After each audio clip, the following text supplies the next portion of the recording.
We're going to talk about things about like knowing God and knowing God's voice and knowing his purpose in your life. And I don't want you to approach those things and to look around at other Christians and be like, man, I wish I can pray like them. Man, they don't struggle with that kind of a sin or that kind of bad behavior. Why do I struggle with it? Or man, wow, look at whenever they pray, something happens. But whenever I pray, I just feel like my prayers never get over the ceiling. I want to remove comparison from you.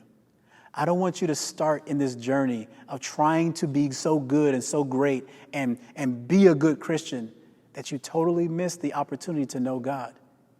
I don't even want you to go on that journey of trying to know God without understanding that you can't know him except that he opens your ability to know him.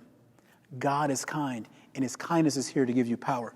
Consider this in Philippians chapter 2, verse 12 and 13. Therefore, my beloved, as you have always obeyed, not only in my presence, but now much more in my absence, work out your own salvation with fear and trembling. And then he tells you how you're going to be able to grow in your salvation. Verse 13, for it is God who works in you, both to will and to do for his good pleasure. This scripture says that God is the one that comes into you. Oh, hear me, and be free from any fear that you can't walk with God, and any fear that you're going to mess up too much, or any fear that you won't be able to grow as much as you want to. Hear this. It is God who works in you to will, to have the desire, to have the want, and to do for his good pleasure. He is going to give you the ability, the capacity, the power, the grace to do everything that pleases him. It is his pleasure to help you. It is his pleasure to show you how to pray. It is his pleasure to reveal himself to you so you can know him. It is his pleasure to give you a desire to overcome sin and all of the negative thinking patterns and bad behavior patterns. It is his pleasure.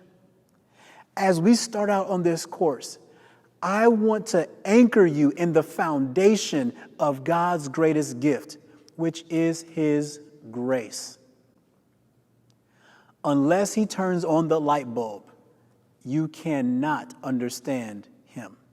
Unless he gives you the revelation, you cannot understand his ways. Unless he turns your heart to himself, you cannot desire him.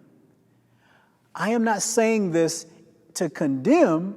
I am saying this to liberate. I exhaled so much when I realized, oh, I'm not as far along in my Christian walk as that other person simply because I've not received the grace for it yet. Simply because God hasn't turned the light bulb on inside of me yet. Oh, that person's prayers are being answered in that kind of a way that when they pray, sick people get healed, or when they pray, evil spirits leave them, or when they pray, people get helped. But when I pray, it's not happening yet. Oh, it's because I haven't grown in that realm of grace yet. I haven't grown in that realm of grace yet. But God is going to come to me and give me that will and give me that doing for his good pleasure. So I want you to know, as you go to read the Bible, as you go to pray, as you go to discover God's purpose for your life, as you go to pray for other people, rest in his grace.